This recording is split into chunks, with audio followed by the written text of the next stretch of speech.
What if I told you that in 2025, the world came together, 143,000 minds united, not to start a war, not to sign a treaty, but to play a game of chess? Yes. You heard that right. This is the story of how Magnus Carlsen, the modern titan of chess, faced off against Team World, a force made up of over 143,000 players from every corner of the globe. Let's rewind. It started on April 4, 2025. Hosted by Chess.com, this wasn't your average blitz match or classical tournament. It was a freestyle chess game, a variant of Fischer Random, where the pieces start in unpredictable positions. The playing field was new, uncertain, and exciting. But what made this challenge historic wasn't the board or the pieces, it was the opponent. On one side, Magnus Carlsen, five-time world chess champion, undefeated in countless tournaments, and known for his brutal precision and creative genius. On the other, the world. Not one player, not 10 grandmasters. But 143,000 of us.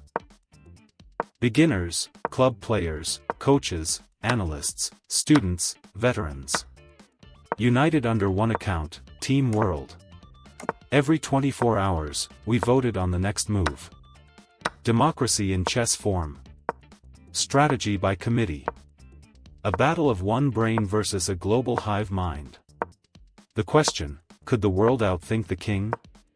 In the early moves, Magnus showed why he's the best. From an unusual position, he built a quiet but suffocating attack, tightening the board like a noose. Team World made solid moves, but there were cracks, mistimed development, weakening pawns. At one point, it looked like Magnus would cruise to victory.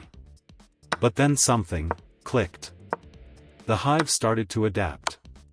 High-rated users began analyzing deeply. Social media buzzed with discussions. Discord groups, subreddits, even schools held live analysis sessions. The world began to fight back. By move 30, Carlsen pushed for an attack. But Team World? We saw through it. We didn't collapse. We repeated moves. Not once, not twice, but 3 times. A rare rule. Threefold repetition forced the game into a draw. After 46 days of intense calculation, relentless collaboration, and sheer willpower, the world held its ground. Let's pause here. Magnus didn't lose. But he didn't win either. And in a world where one of the greatest champions in history is known for breaking opponents apart like matchsticks, a draw was more than just a result. It was a statement. That chess belongs to everyone. That you don't need a grandmaster title to make an impact. That 143,000 people can learn, adapt, and compete against the best, and not just survive, but thrive. Carlsen himself called it an amazing experience. The organizers called it the most democratic chess game in history. The community? We called it unforgettable. This wasn't the first time the world challenged a champion. In 1999, Garry Kasparov played Kasparov vs. the world online, and barely won. In 2024, Viswanathan Anand faced the masses and emerged victorious.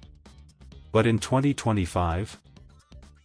Magnus Carlsen, in his prime, could only manage a draw. This match wasn't about proving the world is better than one man. It was about proving that together, we can match the best. It's about chess in classrooms. Chess in shelters. Chess on smartphones. It's about the rising wave of players learning from YouTube, TikTok, Discord, and Twitch. About strategy becoming global, about intelligence becoming shared. So the next time someone tells you chess is just a game, tell them this. Once upon a time, the entire world sat down at a board, and played Magnus Carlsen to a standstill. And in that moment, the world didn't just make a move. It made history. If stories like this moved you, imagine what else the chessboard has to reveal. From legendary upsets to hidden heroes, we bring the soul of chess to life. Hit that subscribe button and turn on the bell, not just for checkmates, but for inspiration, brilliance, and the game behind the game. Subscribe now and become part of a community where every pawn has a story.